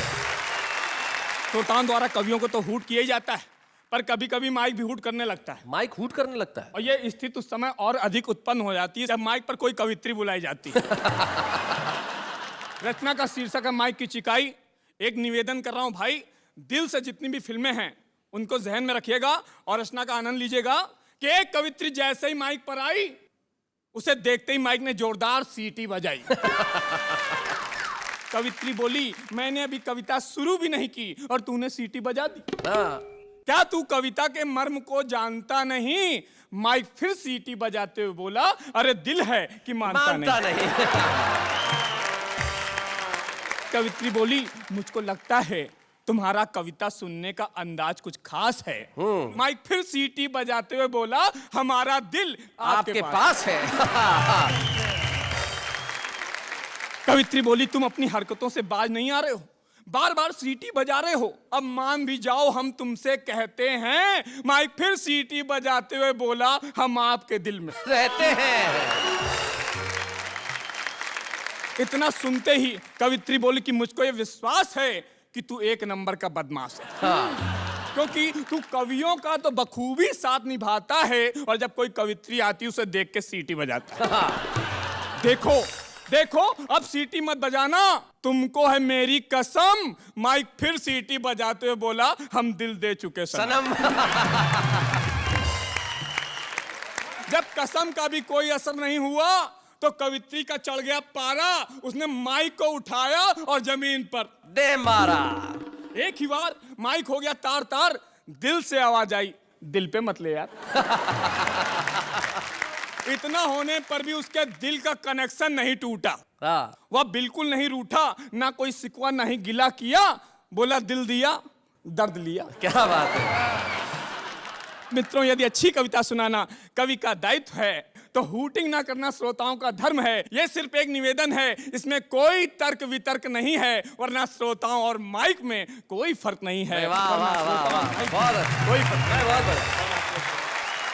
अना जी, बहुत गुस्से में देख रही थी आप दिलीप दुबे को। नहीं, माइक छेड़छाड़ कर रहा है या नहीं, उन्होंने अपने दिल की बात कह दी माइक के हवाले से। वैसे मैं आपको बता दूं, जिसने दिल दिया दर्द लिया वो कोई और नहीं, मेरी पत्नी है। उसने मुझको कितना दर्द दिया मैं आपको बता रहा हूँ। साथ मजा लीजिएगा, आनंद लीजिएगा। वो कौन सा दिन होता है कि जब पति ऑफिस से थका हुआ घर आए, पत्नी दरवाजे पर खड़ी होकर उसका इंतजार करे, टकटकी लगाए, उसको देख के प्रसन्नता से मुस्कुराए, उसकी बाहों में बाहें डाल के घर के अंदर लाए, प्यार से सोफे पर बैठा ले, उसके जूते और मोजे निकाले। इससे पहले कि पति कुछ सोचे, पत्नी अपने पल्लू से उसका पसीना पोंछे, उसके लिए मनपसंद नाश्ता लेकर के आए, अरे पानी की जगह कोल्ड ड्रिंक पिलाए, और पति को लगे कि मामला सब ठीक है तो समझ लो वो दिन कोई और नहीं, महीने की पहली तारीख है। भाई बहुत अच्छे। और साहब, पत्नी का चेहरा प्रसन्नता से खिल गया है तो समझो पत्नी को पता है कि पति को वेतन मिल गया है। भाई क्या बात है। जब करवा चौथ का दिन आया तो पत्नी ने मेरी लंबी आयु के लिए गीत गाया कि घर की नाली में जब तक ये पानी रहे, मेरे सजना तेरी जिंदगानी रहे। यह सुनकर मैंने बड़े गुस्से में कहा, क्या तेरा दिमाग बिल्कुल हो गया है खाली? अरे गंगा मैया की जगह गीत में ला रही है घर की नाली। यह सुनकर पत्नी ने बड़े ही सहज भाव से कहा कि दरअसल आजकल गंगा जी का पानी हो गया है इतना काला कि लोगों ने गंगा को गंगा नहीं रखा, बना दिया गंदा नाला। क्या बात है। अरे जिस जल से कभी ब्रह्मा जी ने भगवान वामन के पैर को पखारा था, क्या बात, उस गंगा रूपी अमृत को भागीरथ ने स्वर्ग से धरा पर उतारा था। आज वो गंगा मैली हो गई, पापियों के पाप धोते धोते वक्त है अब भी बचा लीजिए, नहीं तो पीढ़ियां गुजर जाएंगी रोते रोते। वाह वाह वाह वाह। और गंगा मैया जब प्रदूषण से पूरी तरह मुक्त हो जाएंगी, तभी हम पत्नियां अपने पतियों के लिए इस तरह गीत गाएंगी कि गंगा मैया में जब तक ये पानी रहे, मेरे सजना तेरी जिंदगानी रहे, मेरे सजना बहुत बढ़िया। तो भाई दिलीप दुबे, बहुत बहुत धन्यवाद। आप यहाँ पे आए और एक छुपे रुस्तम के रूप में आपने कविता सुनाई। निश्चित तौर पे कानपुर से आप आते हैं और आप में जो प्रतिभा है, आप में जो संभावना है और आप में जो ऊर्जा है, हम उसे प्रणाम करते हैं। और वाह वाह क्या बात है कि इस मंच पे हम आपको एक स्मृति चिन्ह देना चाहते हैं, ताकि सारी दुनिया आपके लिए कहे वाह वाह क्या बात है।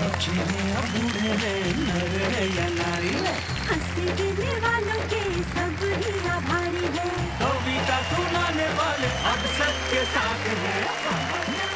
मैं जानता हूं सारा देश इस वक्त हमारे साथ कह रहा है वाह वाह क्या बात है। शैलेश जी, फिर से एक बात बताइए। ये भी सच सच बतानी है? ऑफ कोर्स, आज जो कहेंगे सच कहेंगे, सच के सिवा कुछ नहीं कहेंगे। पूछिए। आपकी उम्र क्या है जनाब? मैं अपनी वाइफ से 3 साल बड़ा हूं।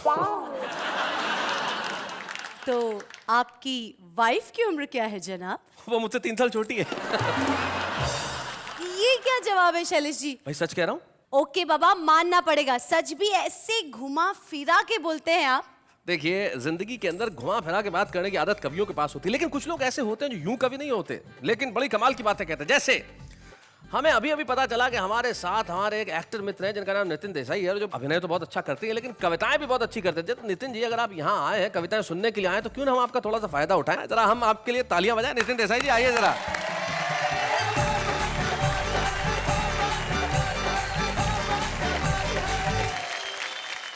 मेरी एक छोटी सी पहचान जी। मैं एक समाज सुधारक, अदम उदारक, शुद्ध भक्तिमार्ग प्रवर्तक, शुद्ध ज्ञान मार्ग प्रवर्तक, सदाचार का प्रेरक, भागवत धर्म का शिक्षक, व्यास सिद्धांत का बोधक नहीं हूं। क्योंकि मैं शादीशुदा गुजराती हूँ। मेरी वाइफ इंग्लिश बोलती है मस्त। अच्छा। अभी पड़ोसी के साथ बात कर रही थी मेरी वाइफ ने कहा हूं तो बहुत बिजी, मैं तो बहुत बिजी। तो पड़ोसी ने कहा कि तू बिजी होगी, मैं तो मेरे हस्बैंड की 3G। उसी की प्रेरणा से एक कविता लिखी है। जी जी, सुनाए। मेरी पत्नी इंग्लिश बोलती है वेरी बैड, सुन के मेरी दिमागी हालत हो जाती है सैड। सुबह उसने मुझे कहा प्रिय डिनर ले लो। अच्छा। मैंने कहा सुबह का है वक्त, उसे लंच कह दो। उसने कहा पता है मुझे लंच और डिनर का अंतर रात का बचा हुआ है, इसीलिए कहा डिनर। ये तो बोलना पड़ता है, ऐसा कुछ है नहीं। मेरी वाइफ बहुत अच्छी है, सच में बहुत अच्छी है। मैं बाहर गांव गया था, उसने 2 महीना नक्की किया था कि अन्न का दाना नहीं लूंगी, और सच में अन्न का दाना नहीं लिया, 45,000 के फ्रूट खा गई। मगर रीमिक्स का जमाना है, और रीमिक्स के जमाने में अभी एक बच्चा पैदा हुआ, डॉक्टर से कहने लगा मुझे मोबाइल दो, मोबाइल। डॉक्टर ने कहा तू पैदा हुआ मोबाइल का क्या करेगा? बच्चे ने कहा ऊपर मिस कॉल दूंगा, पहुंच गया। मिस कॉल के जमाने में जी रहे। मैं अहमदाबाद में था, 2 स्टेडियम में 2 मैच, एक क्रिकेट और हॉकी, एक ही रेडियो स्टेशन, दोनों कमेंट्री साथ में। दोनों स्टेडियम के बीच से मैं मेरे साथी कमेंटेटर के साथ आपका सबका स्वागत करता हूं। इंग्लैंड के बीच में क्रिकेट का मैच का प्रारंभ होने जा रहा है। नेवर की पहली गेंद ऑफ स्टंप से बाहर थी, एकदम पिछवाटे बल्लेबाज और कट कर दिया, इनको डिप्स करता बाउंड्री के बाद 4 रन के लिए गेंद साइड लाइन से बाहर। 16 गज का हिट मिला पाकिस्तान को। पाकिस्तान के आप में पाकिस्तान की तरफ से सईद ने हिट पास किया, जफर को जबरदस्ती के साथ गेंद को आगे बढ़ते भारत के आप में उनका शानदार प्रवेश, उन्होंने हिट लगाई, समझ कर 6 कर गेंद साइड लाइन से बाहर। बॉलर तैयार, दायां अच्छे ओवर विकेट, और ये गेंद पैड से टकराई, अपील हो रही है एलबीडब्ल्यू के लिए, और अंपायर ने कहा पेनल्टी कॉर्नर। इंग्लैंड में एक भाई ने मुझे कहा हमारे यहाँ ईमेल से शादी होती है। मैंने कहा इंडिया में तो अभी फीमेल से ही होती है। सही बात है। वाइफ का फोन आया, निकलो। मेरे बगैर खाना नहीं खाती। हाँ, फ्रूट खा रही होगी, जाके बचाओ थोड़ा बिल। नहीं, मैं घर पे जाऊंगा, मैं खुद खाना पकाऊंगा। Okay, thank you Nitin, thank you so much.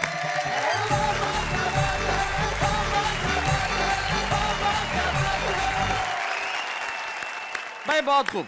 Nitin Desai ने जो पति पत्नी की बातें की, बड़ी कमाल की थी। पति पति की जिंदगी के अंदर भाई ये जो सच है, ये अगर आ जाए तो मेरे ख्याल से दूसरे ही दिन तलाक हो जाए। इसलिए कई जगह सच की जरूरत नहीं होती, घुमा फिरा के बात करने की अदा होनी चाहिए। लेकिन ये जो आम आदमी है वो सीधी सपट बात करता है। उसके पास कविता के अलंकार नहीं होते, उसके पास कोई बहुत ज्यादा अच्छे शब्द नहीं होते, लेकिन भावनाएं बड़ी कमाल की होती हैं। अब वो भावनाएं कैसी है जरा देखते हैं। वैसे तो मुझे बहुत पसंद है खाने में भाजी पाव, लेकिन क्या करूं यार, बीबी के लिपस्टिक, राशन और गैस सिलेंडर के बढ़ गए हैं भाव। हंसती हुई सुबह हो, मुस्कुराती हुई शाम, मेरी अब हर खुशी मेरे पति के नाम। आलू का चालू बेटा कहाँ गए थे, बैंगन की टोकरी में सो रहे थे, बैंगन ने धक्का मारा रो रहे थे, मम्मी ने प्यार किया हंस रहे थे, पापा ने पैसे दिए नाच रहे थे। खुसरोबाजी प्रेम की मैं खेलूं पी के संग, जीत गई तो पिया मोरे, हारी पी के संग। पोल्ट्री फार्म वाले का गुड लक भी क्या खूब जगह, जब से उसके फार्म में मुर्गा भी अंडा देने लगा। मच्छर आपको काटे तो ना होना हैरान, चलो इसी बहाने सही करोगे तो रक्तदान।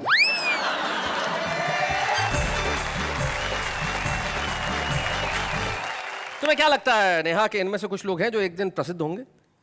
हाँ हाँ, हो सकते हैं। जी, जब तुम हो सकती हो तो ये क्यों नहीं हो सकते?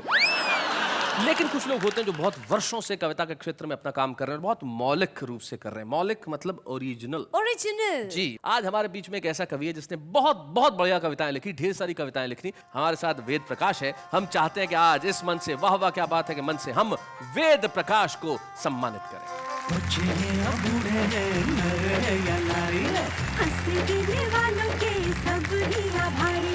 कविता सुनाने वाले अब सबके साथ हैं। और जैसा कि परंपरा है कि जब हम किसी को सम्मानित करते हैं तो उसका परिवार का कोई सदस्य आया मित्र हमेशा यहाँ उपस्थित रहता है। हमें बड़ी खुशी है कि वेद प्रकाश जी की पत्नी अनीता भाभी आज यहाँ उपस्थित है। हम चाहते हैं कि यहाँ नमस्ते। नमस्ते। सच सच बताइए कि जब आपको पता चला कि आपकी शादी एक कवि से होने वाली है तो क्या रिएक्शन क्या था? तो मैंने अपनी माँ को बताया तो कहने लगे कोई बात नहीं, घबराने की कोई बात नहीं, जैसे तैसे भी हो निभा लेना, एक आध ऐब सभी में होता है। एक आध ऐब सभी में होता है। बहुत अच्छी। घर में भी क्या इनका माहौल कविता वाला ही रहता है? कैसे बातचीत? हाँ बिल्कुल, कविता जैसे ही रहता है, कविता में ही बात करते हैं और कविता में ही जवाब देते हैं।